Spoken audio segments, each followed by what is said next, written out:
Judges chapters 14 and 15. Hello, Chris. Good to see you. Come on in.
Of Samson, and mostly he's just sort of a good, bad example.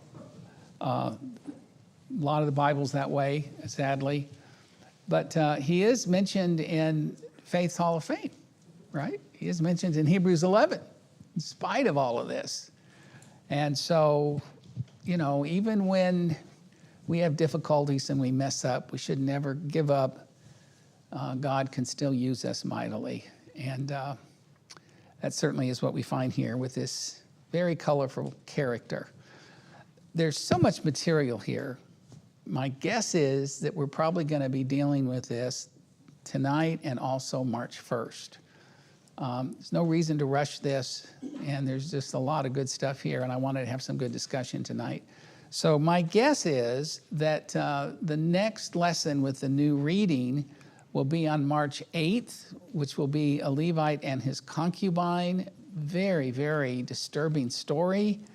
And that will be Judges 19:1 through 20:28. So basically those two chapters. And then we'll deal with the conclusion of that like around March 15th. So because we only have 45 minutes and the class is limited, I'm going to assume that you guys have read the text before you come to class, and so you have some familiarity with it, which will enable us to, go through the questions without having to read the text in a lot of detail. All right, you remember last week when we introduced this. By the way, would you guys like a book? You're more than welcome to keep that. Thank you for being here tonight. We can kind of review briefly. You remember I talked about 3 attitudes that will weaken. Isaac, you could probably use a book too, huh? Thank you for coming tonight.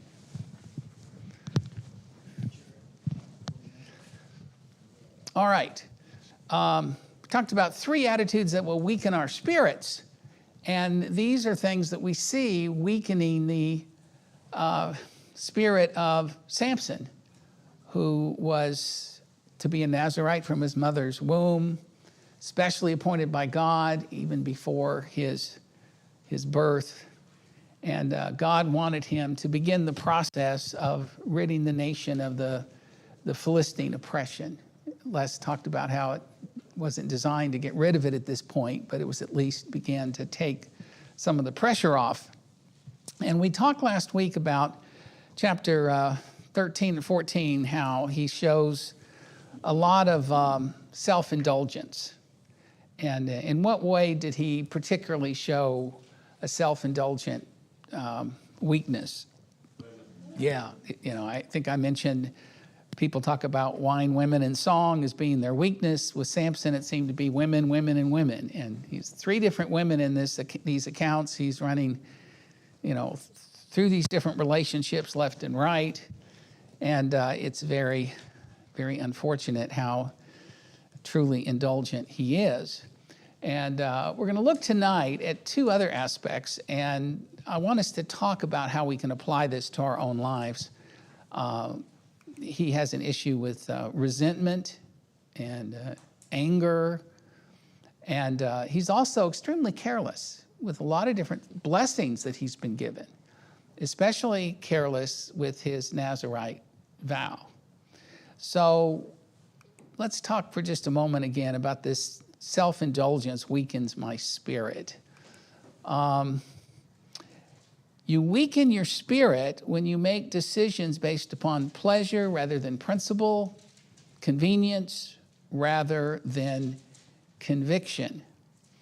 And one of the things that helps, I think, in this is to think about we're all given time, talent, and some degree of treasure. And God expects us to use our time, our life, our talents, and our treasure for him, and not to be overly self-indulgent. What can I do for me? But what can I do for the Lord's glory? Because as a Christian, I'm supposed to be a good steward. And so there's nothing wrong, of course, with the sexual attraction and sexual desire. That was put there by God. But the problem is when you let that out of control and you don't discipline yourself to exercise those desires in ways that would please God and would glorify God. And of course, Samson doesn't seem to be caring at all about what God thinks or how he can use his strength or, discipline his different desires in a way that will be pleasing to the Lord. And just almost anything out of control, though it may be good in and of itself, can cause difficulties.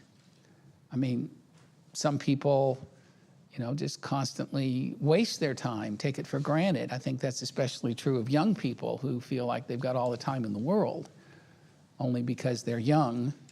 But still, time is very precious and should not be wasted. What are some other things that could be a source of weakness if we don't show it proper respect?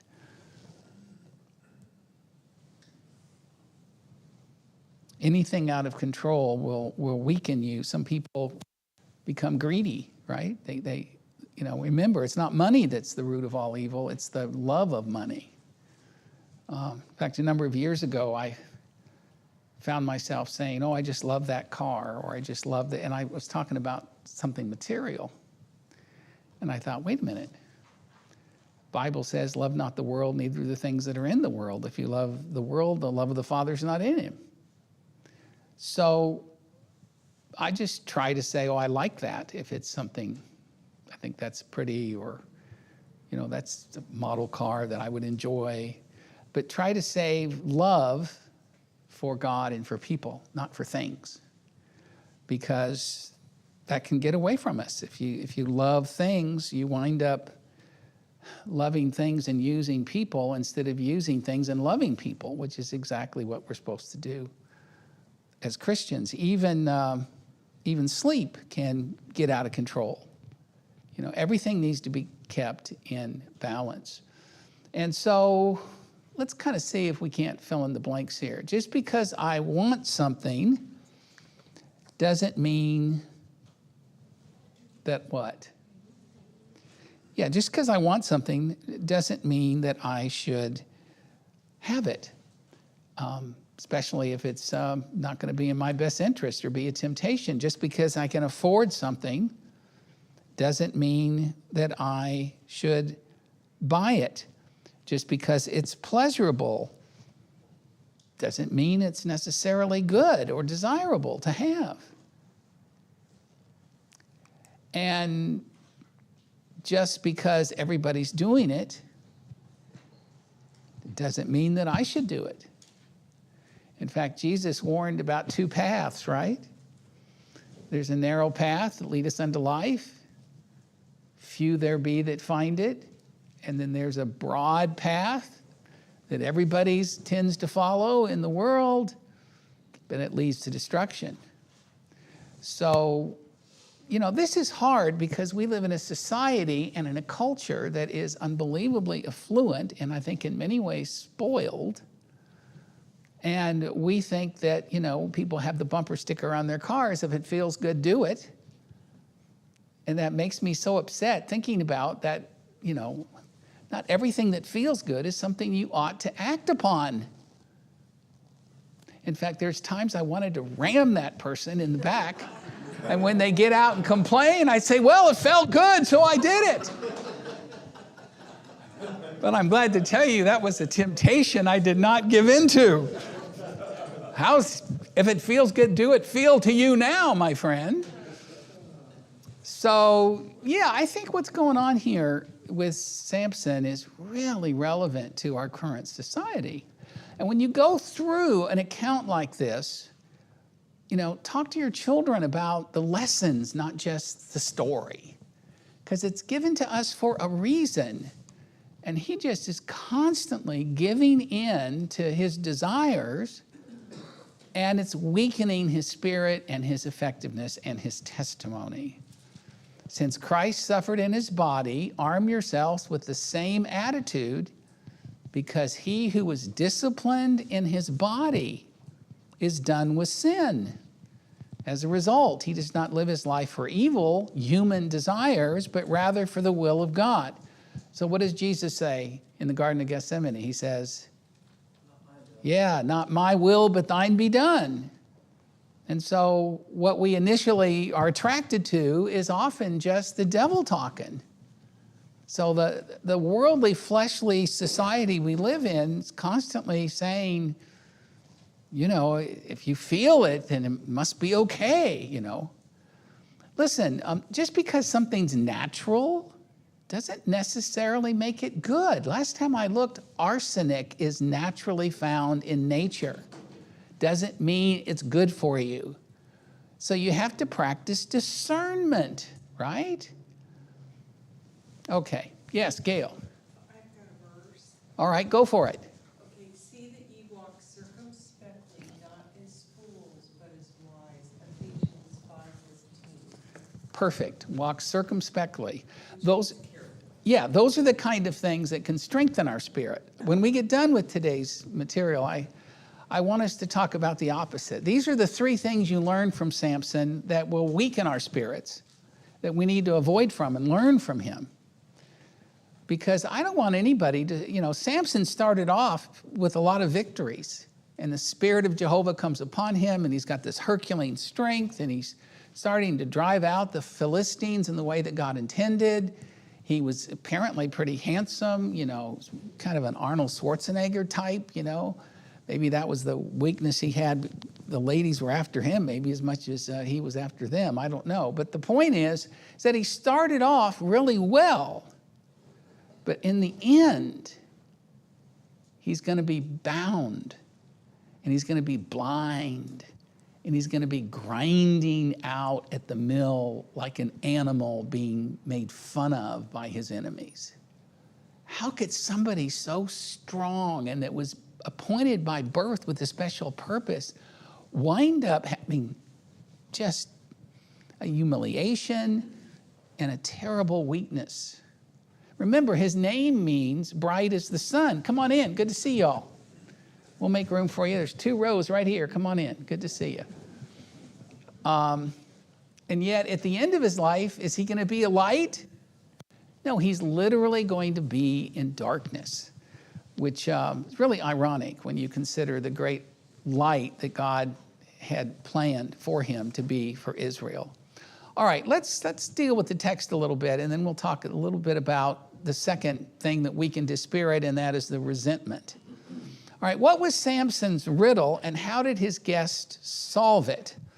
This is found in 14, verse 14. Someone want to read that for us? Judges 14, verse 14.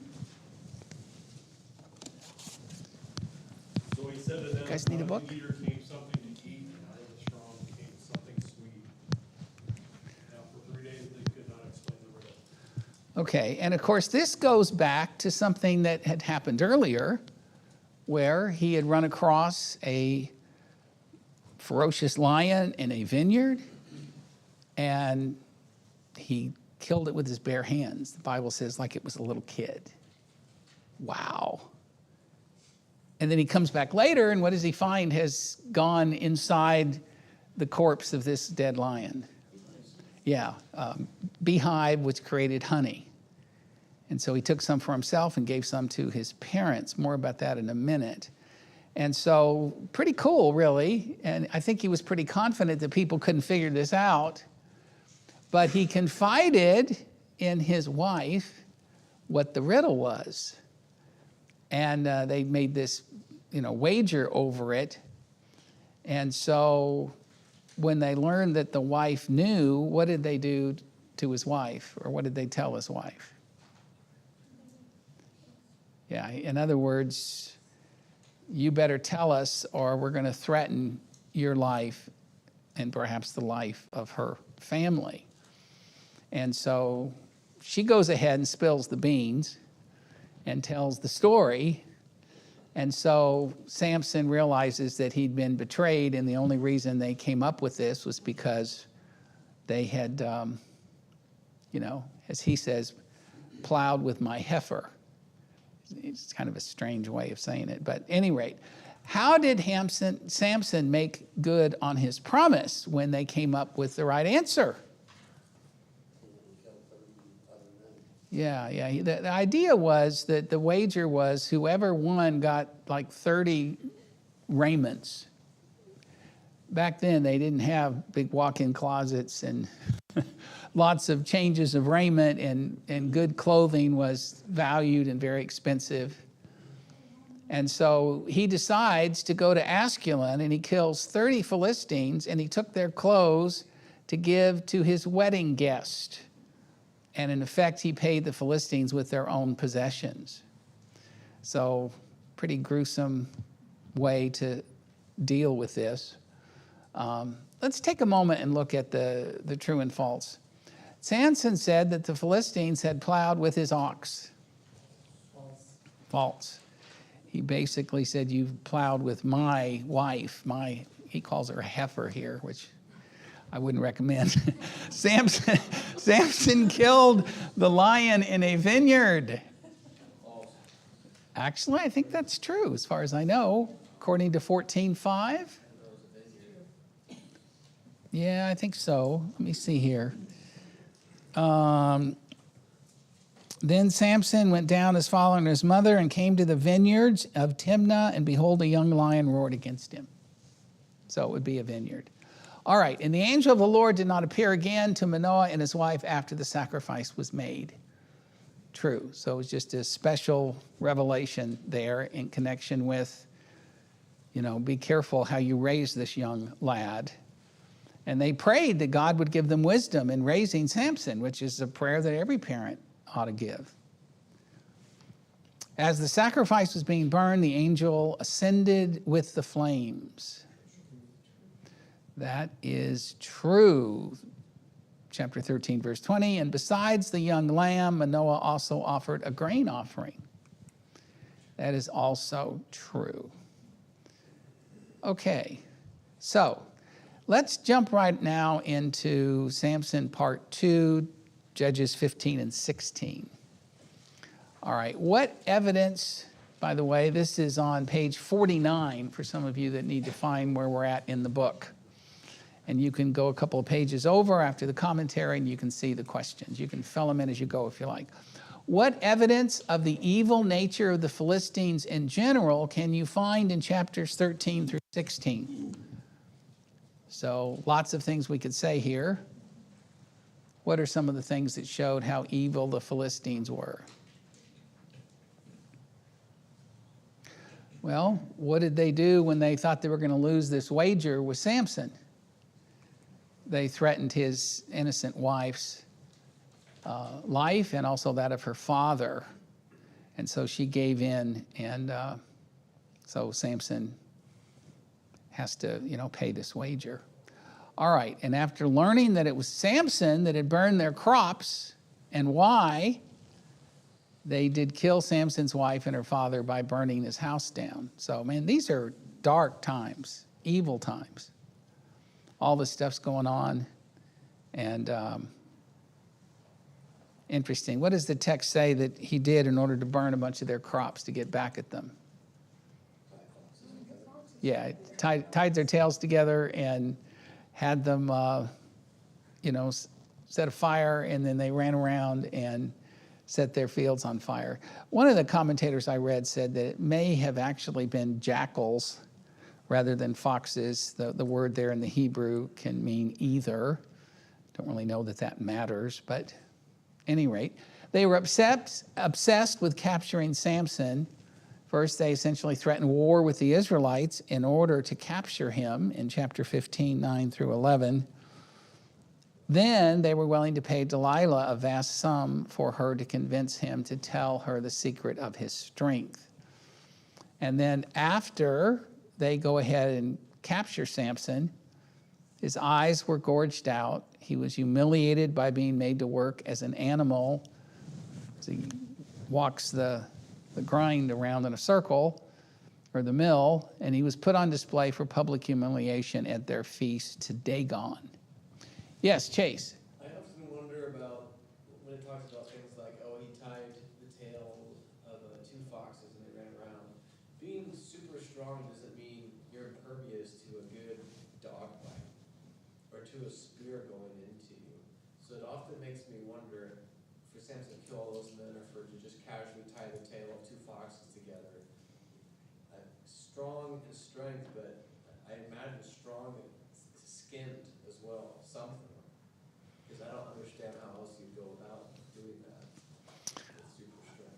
I don't know either, but, in these events, he had some special, divinely bestowed power.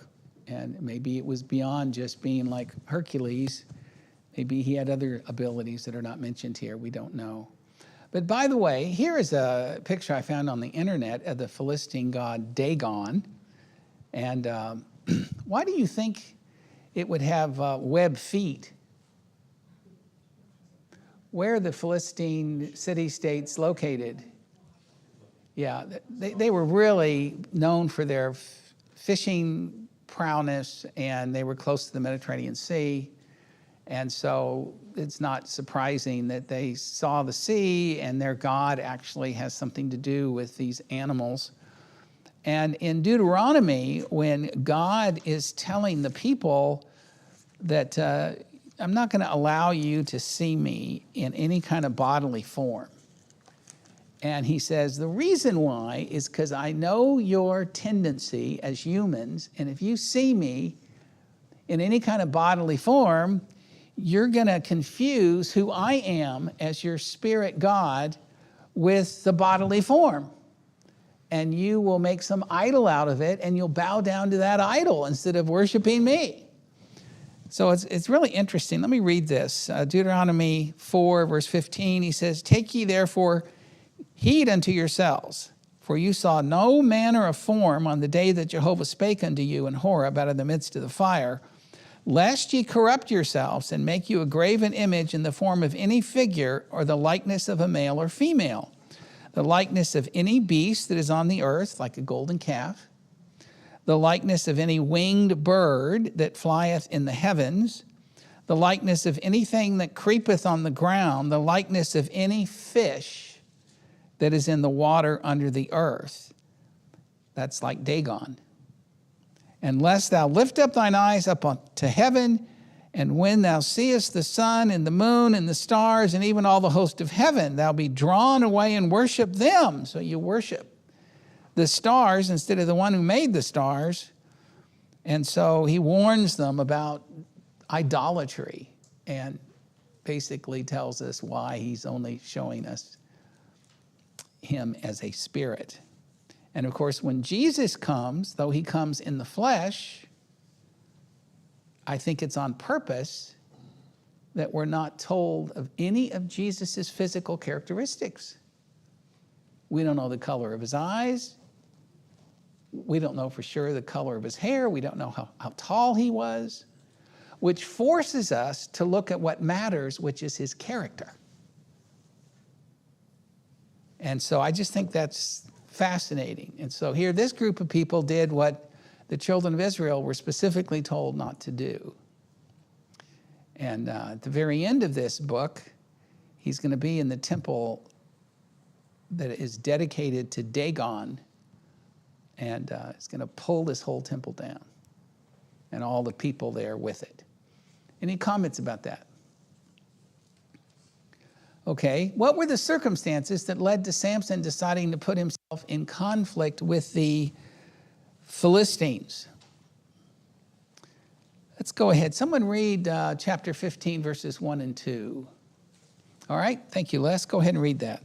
Later on, at the time of wheat harvest, Samson took a young goat and went to visit his wife. He said, I'm going to my wife's room, but her father would not let him go in. I was so sure you thoroughly hated her, he said, that I gave her to your friend. Isn't her younger sister more attractive? Take her instead. Yeah, so, he was out doing his thing. He left his wife with his father and his father-in-law, well, without his permission. One commentator said they think this was his best man. So I gave your wife away to somebody else since you weren't around. Well, is he going to take that very well? Obviously not. I can understand why this would upset him. And his wedding and the killing of the Philistines in Ashkelon to pay his gambling debt, he went home angry. After a few days, he decided to visit his wife, only to find out that his father-in-law had given her to his best man. And so he's going to use this opportunity to catch 300 foxes, and took firebrands and turned tail to tail and put a firebrand in the midst between every two tails. And when he had set the brands on fire, he let them go into the standing grain of the Philistines and burned up both the shocks and the standing grain and also the olive yards. Then the Philistines say, who hath done this? And they said, Samson, because he hath taken his wife and given her to a companion. And the Philistines came up and burnt her and her father with fire. Wow. And Samson said unto them, if ye do after this manner, surely I will be avenged of you, and after that I will cease. And he smote them hip and thigh with a great slaughter, and he went down and dwelt in the cleft of the rock of Edom. So, wow. After Samson heard of the murder of his wife and father-in-law, what two promises did he make? He says, I'm going to take vengeance. What are we told specifically in the New Testament about vengeance? Yeah, vengeance belongs to God, not to us. And he said, after that, well, we'll quit. Well, the problem is you tend to set in a chain reaction when these are the motives behind your actions. Why do you think that did not put an end to the matter? Because the people that he's wronged, yes, Chase? Well, you mentioned about the Lord takes vengeance, but in this case, Samson, his duty is to kill the Philistines. And the Spirit of the Lord is with him, allowing him to do this mass slaughters. So I could almost argue in Samson's case, he is the Lord taking vengeance.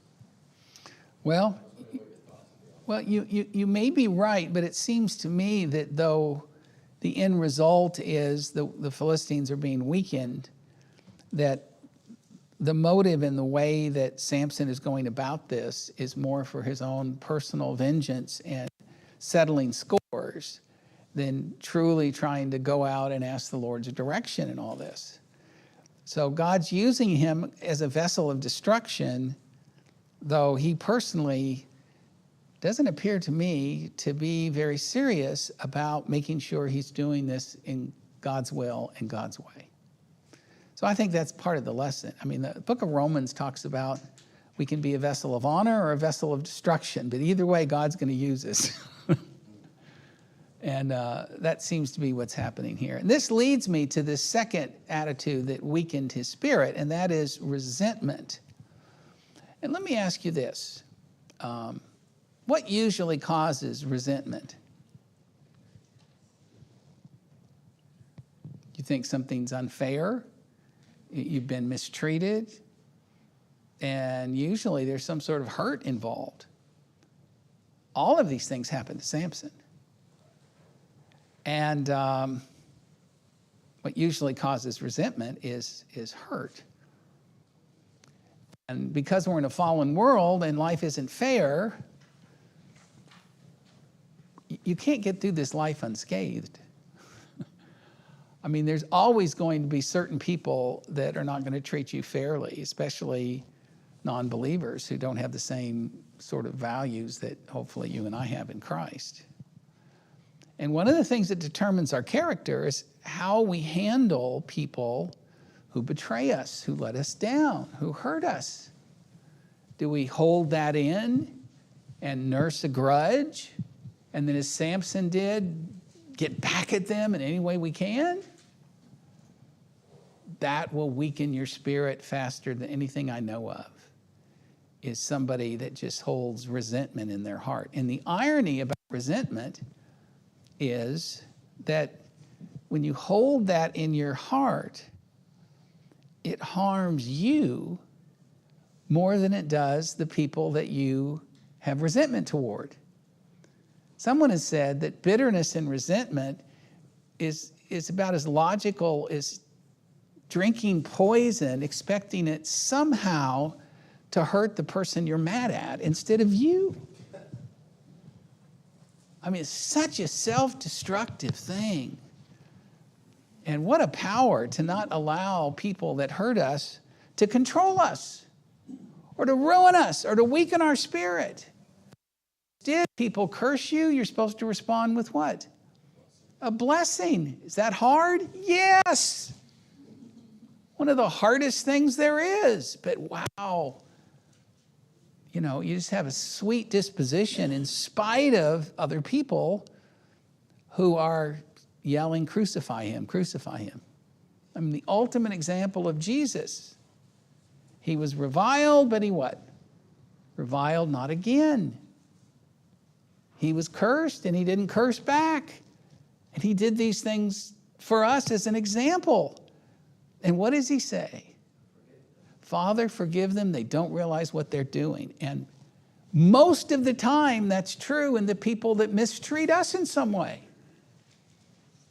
Sometimes they're malicious and they know what they're doing, but most of the time, they don't have a clue of how much what they're doing is harmful and hurtful and not appropriate. And so what usually causes resentment is not dealing with hurts and injustices properly.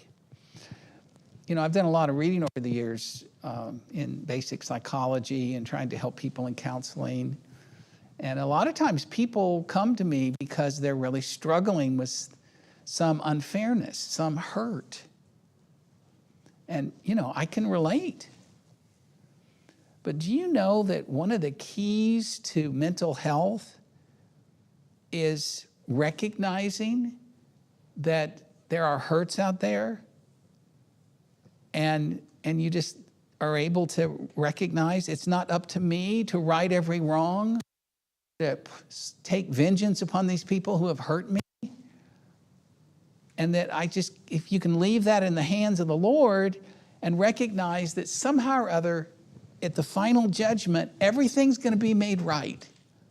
And the perfect judge of all the earth is going to make sure that everything is laid out perfectly for good or for evil, way beyond any kind of judgments that I could be making. And that belief system and that ability to cast your cares upon the Lord is the very thing that makes for peace of mind for those whose hearts and minds are guarded in Christ Jesus. And one of the sources of so much addiction.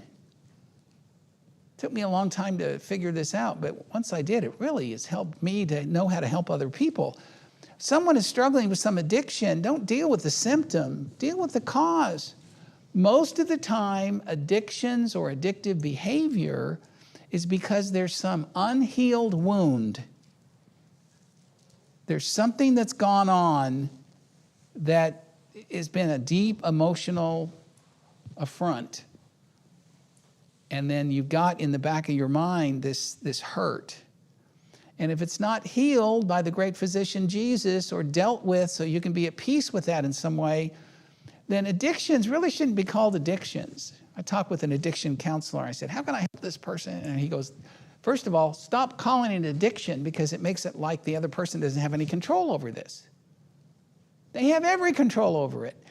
Don't call them addictions, call them distractions. Because they're distracting them from their hurts, from their pain. And that's why if you get a person to deal with one addiction, they tend to just pick up another one and then another one because they need another distraction.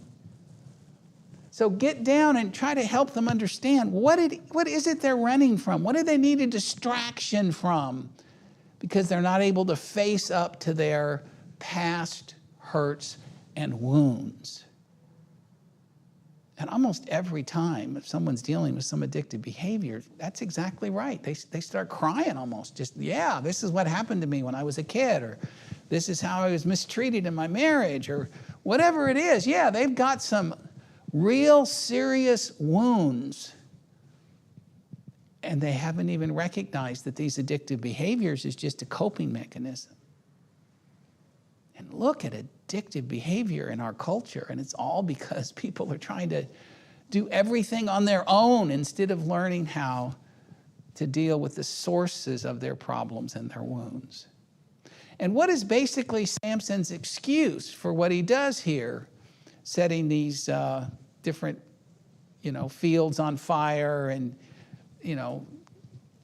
killing these 30 Philistines to get their garments so he can repay a debt? On almost every case, he's basically saying, You started it. I'm taking vengeance because I'm going to get back at you. See, I don't think that's the reason. I don't think that's what God intended to have Samson do as he dealt with the Philistine oppression.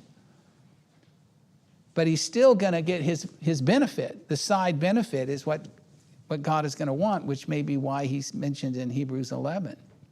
See, Samson's mistake is that he reacts instead of acts. And those of you that are parents or grandparents, that's a lesson we need to teach our children and our grandchildren. When these things happen, don't act like, well, you provoked me to anger. I was talking to somebody just last week who's just been verbally abusive to someone. And he goes, well, I don't just do those things without reason. And so that person, my spouse, had provoked me. Go, that's no justification for what you're doing. You verbally bludgeon her and use terrible profanity, and now you're telling me it's her fault? He just reacts because that's the kind of home he grew up in. Instead of stands back and says, how would God have me deal with this? So many people just react and then blame the other party because you made me do it. No, people don't make us do anything. We still ultimately choose to do what we want to do. And there needs to be accountability for that. And that's at the heart of good parenting. In Job 5 and verse 2, resentment kills a fool and envy slays the simple. See, Job didn't want to be resentful about all these awful things that had happened to him. You talk about somebody who suffered a lot of unfair things for no good reason. No wonder Job is such an example of faithfulness in spite of difficulties. And in 18 and verse 4 of Job, you who tear yourself to pieces with your anger. Angry outburst. I think of Samson as kind of like the Rambo of his day, physically, but he's like a Pee Wee Herman when it comes to controlling his own lust. Seneca said, no one is free who is a slave to his own lust. So here he is, this man who can take this gate, this huge heavy gate, and just walk it miles uphill and drop it somewhere else. But he's not able to control his own emotions. Same thing happened to David. He's at home up on the roof because he's been a mighty warrior and things are going so well. So he says, I'm going to go home to the palace. And while he's up there on the roof, well, we know what happened next with Bathsheba, don't we? No one is free who's a slave to his own lust. And no one's free who can't really control his own anger. To be strong in spirit, I must control my reactions. Solomon said in Proverbs 25 and verse 28, he makes it really clear. He talks about whoever has no rule over his own spirit is like a city broken down without walls. They have no real protection. It's a wonderful family memory verse, and to discuss what that means. A fool always loses his temper, but a wise man holds it back, especially if he wants to keep his marriage intact. The third thing, we're out of time. We're going to pick up next time with carelessness will weaken our spirit. And I want you to be asking, in what areas can we be careless? And how was Samson careless with his Nazirite vow, which basically meant consecrated to God? He was supposed to be a man that was dedicated to being holy. That's why he didn't cut his hair, and to God's purposes. But he's cavalier about the whole thing. Carelessness will weaken our spirit. And I want you to look specifically at chapter 16 in this crazy situation with Delilah. I have a sermon I sometimes preach about Samson, and it's called Strong and Stupid. And well, I guess the bell's not ringing. Let me ask you this. Why do you think Samson stayed with Delilah after she first betrayed him? I mean, after she says, what's the secret? And he gives a false reason. And then the next thing you know, the men are out doing this to him. And she's been betrayed. Man, I mean, why in the world did he stay with her? Because this super Herculean strong man is so weak, he can't tell her no. He can't kick her out of bed. Can't get her out of his life. What a weakling. How sad to see somebody come to that place. Yes? I think he has a head case too. He thinks he's so strong that nothing can, Yeah. this woman can't do anything to me, no matter what. And he is so used to having this strength that God's given him that he takes it for granted. Yeah, that's a very good observation. Very good. At any rate, we're going to pick up here next time. I think it's worth our time. And I hope you guys are thinking about next time you talk to your children and grandchildren about Samson, that you can really help them to see some of these valid lessons. Thank you all very much. Enjoyed being with you.